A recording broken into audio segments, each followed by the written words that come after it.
Assalamualaikum warahmatullahi wabarakatuh. Perkenalkan, nama saya Muhammad Rafli Ajara dengan NIM 442031. Akan menjelaskan tentang SDGs, industri, inovasi, dan infrastruktur. Langsung saja ke pengertiannya.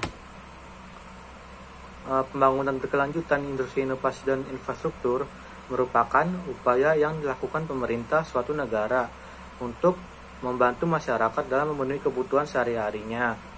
Dengan membangun infrastruktur yang tahan lama, mendukung industrialisasi yang inklusif dan berkelanjutan, serta membantu perkembangan inovasi investasi berkelanjutan dalam infrastruktur yang bergerak penting untuk pertumbuhan ekonomi dan pembangunan.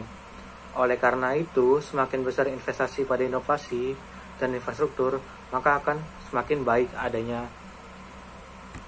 Lanjut, pengertian pembangunan berkelanjutan menurut para ahlinya. Pertama, menurut Brundtland Report. Dalam sidang PBB tahun 1987, pembangunan berkelanjutan atau dalam bahasa Inggrisnya sering disebut Sustainable Development merupakan proses pembangunan yang berprinsip untuk memenuhi kebutuhan sekarang tanpa mengorbankan kebutuhan generasi yang akan datang.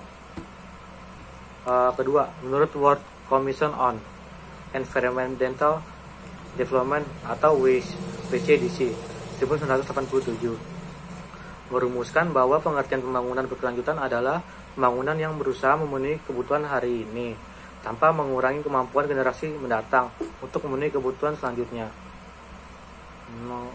Lanjut, yang ketiga, menurut Stockholm United Nations Conference on Human Environmental tahun 1972.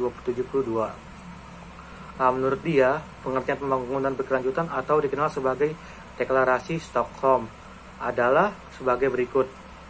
Segala sumber daya alam di bumi, termasuk udara, air, tanah, flora, dan fauna, terutama contoh yang mewakili bagian ekosistem alam, harus dijaga supaya aman untuk kepentingan generasi sekarang dan masa depan melalui perencanaan atau manajemen sesuai dengan hati-hati. Selanjutnya, perkembangan pembangunan berkelanjutan. Peningkatan kapasitas telah lama dikenal sebagai salah satu sarana implementasi untuk pencapaian pembangunan berkelanjutan. Ini tercermin dalam dokumen hasil dan rencana aksi yang diadopsi oleh konferensi internasional besar tentang pembangunan berkelanjutan. Selanjutnya, prinsip-prinsip dan strategi pembangunan berkelanjutan. Yang pertama, ekonomi. Pendekatan pembangunan dalam aspek ekonomi, pembangunan berkelanjutan difokuskan pada peningkatan keahlian pekerja untuk meningkatkan daya saing dalam memperoleh pekerjaan yang layak. Yang kedua, ada energi. Dalam penghematan energi menjadi bagian dari pembangunan yang berkelanjutan. Salah satu penerapannya adalah mengoptimalkan pembangunan bangunan dengan pencahayaan alami sebanyak mungkin. Lanjut, ada ini 3, ekologi. Dalam pembangunan berkelanjutan kerap melalui lahan campuran dengan lahan campuran dengan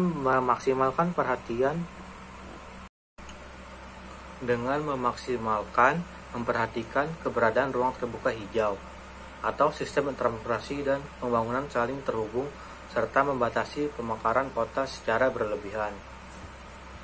Yang keempat, ada equity atau pemerataan. Tujuan utama dari pembangunan yang berkelanjutan adalah pemerataan. Pemerataan dianggap bisa menekan disparitas ekonomi dan sosial, serta memberikan kesempatan yang sama dalam masyarakat. Yang lanjut, kelima, ada kepercayaan publik atau masyarakat. Terdapat kewajiban negara untuk mengelola sumber daya alam yang dipercayakan untuk kepentingan masyarakat. Kesimpulan, pembangunan berkelanjutan adalah pembangunan yang memenuhi kebutuhan hidup masa sekarang dengan mempertimbangkan pemenuhan kebutuhan hidup generasi mendatang. Strategi pembangunan yang menjamin pemerataan dan keadilan sosial, pembangunan yang menghargai keanekaragaman, pembangunan yang menggunakan pendekatan integratif, dan pembangunan yang perspektif jangka panjang. Oke, terima kasih. Keperhatian bangsa Indonesia yaitu narkoba dan bahaya bagi kesehatan tubuh kita. Pengertian: narkoba atau narkotika adalah zat obat baik bersifat alami, sintetis maupun semi-sintetis yang menimbulkan efek penurunan kesadaran, halusinasi serta daya rangsang sementara. Menurut Undang-Undang Narkotika Pasal 1 Ayat 1 menyatakan bahwa narkotika merupakan zat buatan maupun yang berasal dari tanaman yang menimbulkan efek halusinasi, menurunnya kesadaran, dan menyebabkan kecanduan.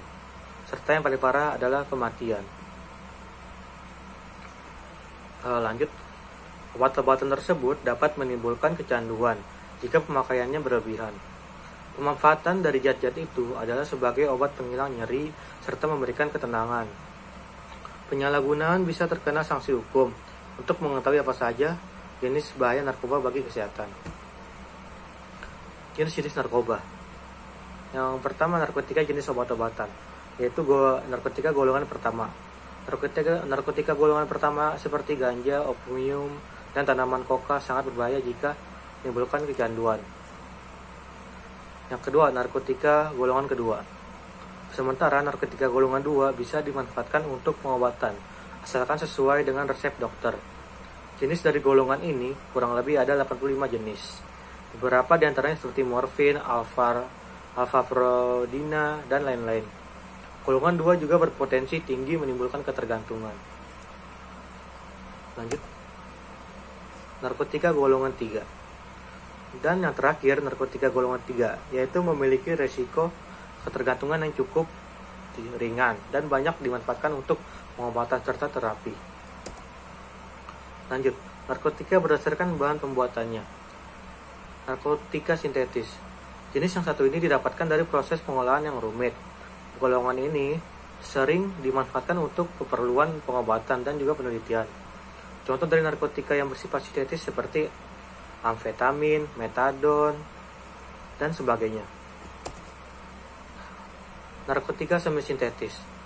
Pengolahan menggunakan bahan utama berupa narkotika alami yang kemudian diisolasi dengan cara diekstrasi atau memakai proses lainnya. Contohnya adalah morfin, heroin, kodein, dan lain-lain. Yang tiga, narkotika jenis alami. Ganja dan koka menjadi contoh dari narkotika yang bersifat alami dan langsung bisa digunakan melalui proses sederhana. Karena kandungannya yang masih kuat, zat tersebut tidak diperbolehkan untuk dijadikan obat. Bahaya narkoba ini sangat tinggi dan bisa menyebabkan dampak buruk bagi kesehatan jika disalahgunakan. Salah satu akibat fatalnya adalah kematian. Bahaya dan dampak narkoba pada kesehatan. Yang pertama, halusinasi. Halusinasi menjadi salah satu efek yang sering dialami oleh pengguna narkoba seperti ganja.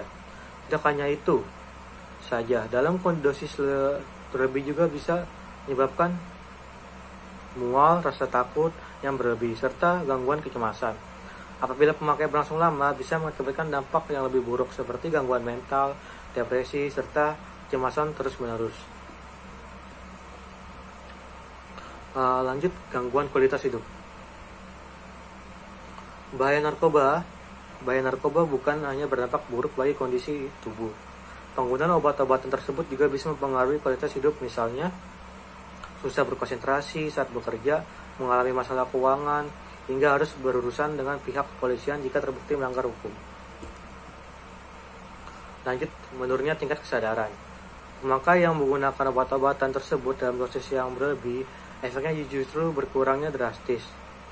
Beberapa kasus si pemakai tidur terus dan tidak bangun-bangun. Hilangnya kesadaran tersebut membuat koordinasi tubuh terganggu, sering bingung, dan terjadi perubahan perilaku. Dampak narkoba yang cukup berisiko tinggi adalah hilangnya ingatan sehingga sulit mengenai lingkungan sekitar. Terakhir, dampaknya kematian. Dampak narkoba yang paling buruk terjadi jika si pemakai menggunakan obat-obatan tersebut dalam dosis yang tinggi yang dikenal dengan overdosis. Pemakaian sabu-sabu, opium, dan kokain bisa menyebabkan tubuh kejang-kejang, dan jika dibiarkan dapat menimbulkan kematian. Inilah akibat fatal yang harus dihadapi jika sampai kecanduan narkotika atau narkoba. Nyawa menjadi taruhannya. Kesimpulan, narkoba adalah zat atau obat-obatan terlarang yang dapat membuat makainya merasakan halusinasi yang luar biasa, dan efek yang paling parahnya adalah narkoba dapat menyebabkan kematian.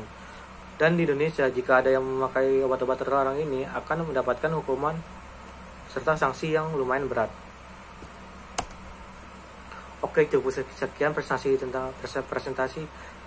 tentang narkoba atau isu keperhatian masyarakat Indonesia. Cukup sekian dan terima kasih.